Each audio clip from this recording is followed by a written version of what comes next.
नमस्कार, जय हिंद, वंदे मातरम साथियों। स्वागत है आपका आस्का स्टडी के यूट्यूब चैनल पर एक और नई वीडियो में आप सभी का दिल खोलकर हार्दिक स्वागत है। इस वीडियो में अपन बातचीत करने वाले हैं आरआरबी एनटीपीसी से संबंधित, क्योंकि आरआरबी एनटीपीसी की मैंने जो वीडियो बनाया था कि आपके जून के फर्स्ट वीक में एग्जाम डेट होगी, यानी कि एग्जाम कंडक्ट करवाए जाएंगे, वो एकदम राइट बात साबित हुई। यानी कि आपकी एग्जाम डेट आ चुकी है। 5 जून से 23 जून के बीच में एग्जाम कंडक्ट करवाए जाएंगे। तो उस हिसाब से काफी सारे स्टूडेंट्स कमेंट्स कर रहे थे। टोटल मैंने 4 या 5 क्वेश्चंस छांटे हैं, उन क्वेश्चनों पर अपन बातचीत करने वाले हैं। सबसे पहला क्वेश्चन है कि सर हमारे को अब एग्जाम डेट आने के बाद में करंट अफेयर्स अपन कितने मंथ की पढ़ें। और सेकंड क्वेश्चन है कि सर हमारे एडमिट कार्ड या फिर एप्लीकेशन स्टेटस कब तक आ सकते हैं। थर्ड क्वेश्चन अपना रहेगा कि सर मॉक टेस्ट लास्ट के समय में कितने इंपॉर्टेंट है, या फिर किस हिसाब से मॉक टेस्ट को अटेम्प्ट करें और मॉक टेस्ट को एनालिसिस कैसे करें, और मॉक टेस्ट फायदेमंद है कि नहीं है। और फोर्थ क्वेश्चन अपना रहेगा कि सर लास्ट के दिनों में कौन से टॉपिक्स पढ़ें, यानी कि जिनके नंबर ऑफ क्वेश्चंस ज्यादा आते हैं, जिनसे अपने नंबर गेन करने के चांसेस बहुत ज्यादा है। अपना सिर्फ एक ही मकसद है कि how to clear CBT 1 for RRB NTPC. अपने को सीबीटी 1 को क्लियर करना है, सीबीटी 2 का अपन बाद में देखेंगे। मैं खुद रेलवे में हूं, पिछली बार मैंने सीबीटी 1 और सीबीटी 2 दो ही क्लियर किए थे। इस वजह से मैं आपको टिप्स देने वाला हूं कि लास्ट के दिनों में समथिंग अपने पास 15 से 20 दिन ही बचे हैं, जिनके एग्जाम आगे है, यानी कि 5 तारीख शुरू होने के बाद है, उनको थोड़ा बहुत फायदा है। लेकिन जिनके एग्जाम कुल मिला के अब एग्जाम डेट आ चुकी है, तो लास्ट में मेरे हिसाब से सभी के पास इतने दिन ही बचते हैं, क्योंकि लास्ट के दिनों में थोड़ी बहुत पढ़ाई भी कम होती है। जबकि आपके एग्जाम के 4 या 5 दिन बचते हैं, तो फिर पढ़ाई कम होती है और उस टाइम आपको लोड भी कम लेना चाहिए। यानी कि कुल मिला के आपको 2 या 3 दिन पहले आपको पढ़ाई छोड़ देनी चाहिए, फ्री माइंड रहना चाहिए, फुल नींद लेनी चाहिए। इसके हिसाब से आपका पेपर बहुत ही बढ़िया अटेम्प्ट होगा, नहीं तो फिर आपको बहुत डिप्रेशन लेवल में चले जाओगे। इस हिसाब से पेपर आपका अटेंड बढ़िया से नहीं होगा। चलिए दोस्तों, अपन वीडियो की शुरुआत कर देते हैं। शुरुआत करने से पहले छोटी सी रिक्वेस्ट है कि चैनल पर नए हो तो चैनल को सब्सक्राइब जरूर कीजिएगा और बेल आइकन को प्रेस जरूर कीजिएगा। तो सबसे पहला क्वेश्चन है कि सर अपन करंट अफेयर्स कितने मंथ की पढ़ें। इतने दिन तो अपने करंट अफेयर्स को पढ़ा नहीं, क्योंकि एग्जाम डेट तब तक नहीं आ जाती, तब तक अपन करंट अफेयर्स को कैसे पढ़ें, क्योंकि एग्जाम डेट के लगभग 7-8 मंथ पहले के ही करंट अफेयर्स पढ़ी जाती है। इस हिसाब से एग्जाम डेट आए कि नहीं आए, लेकिन अब एग्जाम डेट आ चुकी है, तो आपको सबसे पहले जो अपनी 5 मंथ की ये करंट अफेयर्स है, जो कि अपनी जनवरी से मई तक, ये आपको संपूर्ण करंट अफेयर्स देखनी है। उसके साथ आपको दिसंबर और नवंबर, यानी कि नवंबर दिसंबर 2024 की भी करंट अफेयर्स आपको देखनी है। कुल मिला के आपको 7 से 8 मंथ की करंट अफेयर्स, जो पेपर से पहले 7 से 8 मंथ है, उनकी करंट अफेयर्स आपको देखनी है। अगर आपको किताब से अच्छी नहीं लगती है करंट अफेयर्स, तो फिर आप कुमार गौरव सर की क्लासेस बहुत अच्छी आती है, या फिर आप हाफ ईयरली क्लासेस पढ़िए उनकी, या फिर ईयरली क्लासेस पढ़िए। जो भी आपको अच्छा लगे वो क्लासेस देख लीजिए। अगर आपको बुक अच्छी लगती है तो आप बुक परचेज कीजिए अपने मार्केट से, क्रोनोलॉजी बहुत बढ़िया बुक आती है। अब क्वेश्चन इंक्रीज होता है कि सर करंट अफेयर्स के जो इंपोर्टेंट कौन से टॉपिक्स हैं, या फिर जो अपने 7-8 मंथ में इंक्लूड नहीं है, वो कौन से आपको टॉपिक प्रिपेयर करना है। तो सबसे पहले आपको पेरिस ओलंपिक 2024 पढ़ना होगा। सारे मेडल आपको पढ़ने होंगे, कितने सिल्वर आए हैं, गोल्ड हालांकि नहीं आया था।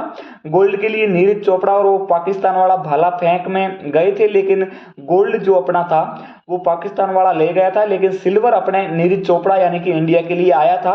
तो कौन से मेडल्स आए हैं, उन मेडल्स को कौन विजेता है, और एक अपना जो पेरिस पैरा ओलंपिक था, पेरिस में ही हुआ था मेरे हिसाब से पैरा ओलंपिक, ओलंपिक और पैरा ओलंपिक दोनों चीजों को देखना है। उसके बाद आपको सारे 2024 के जो सूचकांक है, जो कि 2025 में नहीं आए हैं, सारे सूचकांक, उनमें भारत की कौन सी रैंक है वो देखना है। और एक देखना है कि नई नियुक्तियां किसी भी विभाग में, किसी भी पद पर नई नियुक्तियां हुई है, वो चीज देखना है। उसके बाद आपको जीआई टैग किन किन को मिले हैं लेटेस्ट में, वो देखना है। उसके बाद आपको देखना है जो कि अपने यूनेस्को विश्व धरोहर में हाल ही में किसको जोड़ा गया है या फिर किसको हटाया गया है, अगर नहीं है तो नहीं देखना है। और सबसे मोस्ट इंपोर्टेंट चीज है वो स्पोर्ट्स की, यानी कि जैसे क्रिकेट से संबंधित कोई भी ट्रॉफी हो गई, या फिर संतोष ट्रॉफी किसने जीती, यानी कि कुल मिला के स्पोर्ट्स से भी क्वेश्चन इंक्रीज होते हैं। ये अपना पहला क्वेश्चन क्लियर हो गया, यानी कि करंट अफेयर्स अपनों को कितनी पढ़नी है और कौन कौन से टॉपिक से इंपोर्टेंट है वो भी मैंने आपको बता दिए। करंट अफेयर्स वैसे अपने को 7 से 8 मंथ की पढ़नी है। टॉपिक्स मैंने आपको बता दिए। ये वीडियो आपके लिए बहुत हेल्पफुल होने वाला है, इसलिए इस वीडियो को एक बार शेयर कर दीजिए, क्योंकि मैं आपको लास्ट के समय में कैसे रणनीति करनी है, कैसे क्या प्रिपरेशन करनी है, वो संपूर्ण जानकारी इस वीडियो में दे रहा हूं, इसलिए वीडियो को पूरा वॉच कीजिए। अब अपना सेकंड क्वेश्चन है कि सर अपनी एग्जाम डेट या फिर एप्लीकेशन स्टेटस कब तक आ सकते हैं। तो एप्लीकेशन स्टेटस आ जाते हैं अपने 14 या 15 दिन पहले आ जाते हैं। आपको उससे एग्जाम सिटी पता चल जाएगी और आपको पता चल जाएगा कि आपकी एग्जाम डेट कब है। और एडमिट कार्ड आपके आएंगे एग्जाम से 4 या 5 दिन पहले। जैसे कि आपका एग्जाम है वो 5 जून को है, तो आपके 1 जून को एडमिट कार्ड आ जाएंगे, यानी कि कुल मिला के आपके एडमिट कार्ड आएंगे वो एग्जाम से 4 या 5 दिन पहले आएंगे। किसी की जैसे 23 जून को लास्ट एग्जाम है, तो फिर उसको 19 या फिर 18 जून को एडमिट कार्ड आएंगे, यानी कि जिस हिसाब से आपके एग्जाम कंडक्ट होंगे उस हिसाब से आपके एडमिट कार्ड आएंगे। जिसके एग्जाम है उनसे 4 या 5 दिन पहले आपके एडमिट कार्ड आ जाएंगे। अब थर्ड क्वेश्चन है कि सर मॉक टेस्ट कितना इंपॉर्टेंट है। तो mock test the most important part of preparation. Mock test के बिना आपका सिलेक्शन नहीं होने वाला है, यानी कि मॉक टेस्ट के बिना आपका CBT 1 क्लियर नहीं होने वाला है।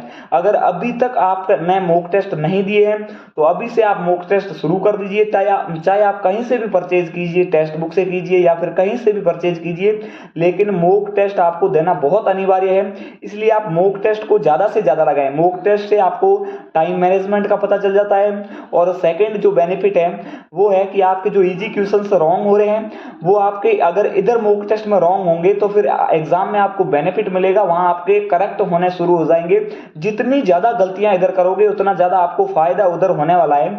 इसलिए मॉक टेस्ट आपको देना अनिवार्य है। मॉक टेस्ट के बिना मैं पहले ही बोल रहा हूं CBT 1 क्लियर नहीं होने वाला है। आपको मॉक टेस्ट देना इंपॉर्टेंट अनिवार्य है। और मॉक टेस्ट से आपके जो मैथ और रीजनिंग है उसका रिवीजन भी हो जाता है, क्योंकि सारे टाइप के क्वेश्चंस आते हैं, उनको आप प्रैक्टिस करते हो तो आपको जैसे कोई भी टाइप के क्वेश्चन नहीं हो रहे हैं तो उनको वापस से आप थ्योरी में से देखिए, ताकि आप उस चीज को दोहराए नहीं, यानी कि गलती को दोहराए नहीं, और एग्जाम में आपने उस टाइप के क्वेश्चन इंक्रीज होते हैं तो आराम से राइट कर सकें।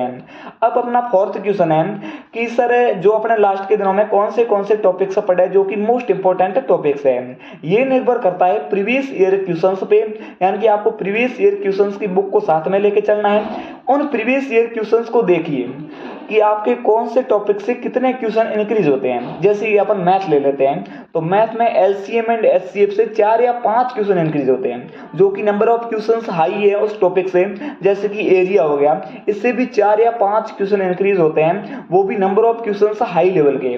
तो कुछ ऐसे टॉपिक्स उठाइए जिन टॉपिक से ज्यादा नंबर ऑफ क्वेश्चंस ज्यादा इंक्रीज होते हैं, जिनसे अपन नंबर ज्यादा गेन कर पाते हैं। उन टॉपिक्स को उठाइए जो कि आपको मिलेंगे प्रीवियस ईयर क्वेश्चंस में से। उन टॉपिक्स को आप ज्यादा महत्व दीजिए लास्ट के समय में, ताकि अपना मकसद एक ही है CBT 1 को क्लियर कैसे करें, चाहे कैसे भी करें, क्लियर करना है अपने को। उस हिसाब से लास्ट के दिनों में ये रणनीति करना है। आई होप आपने सारा सिलेबस पढ़ा होगा, पूरा सिलेबस पढ़ा होगा, आपने जो जीके भी बहुत बढ़िया से प्रिपरेशन की होगी। लेकिन जो लास्ट के समय में अपने जो फिक्स टॉपिक है, जैसे कि स्टैटिक जीके में अपने जैसे डेज हो गए, इंपोर्टेंट डेज हो गए, या फिर जनगणना के अनुसार वो अपनी जनसंख्या जो जनगणना हुई थी 2011 में लास्ट में, उनसे फिक्स क्वेश्चन इंक्रीज होते हैं। या फिर जो अपने जो बुक्स एंड ऑथर वो उनसे फिक्स क्वेश्चन है, जिनसे फिक्स क्वेश्चन है, वन्य जीव अभियान से फिक्स क्वेश्चन है।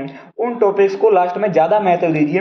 कुल मिला के जिनके नंबर ऑफ क्वेश्चंस ज्यादा इंक्रीज होते हैं उनको आपको सबसे पहले महत्व देना है। और उसके बाद जो अपने फिक्स टॉपिक्स होते हैं जिनसे हर बार क्वेश्चन इंक्रीज होता है, जैसे 5 ईयर प्लान हो गए, यानी कि 5 वर्षीय योजना से एक क्वेश्चन इंक्रीज होता ही होता है, या फिर रिवर्स हो गई, उनकी सहायक नदियां भी पूछी जाती है।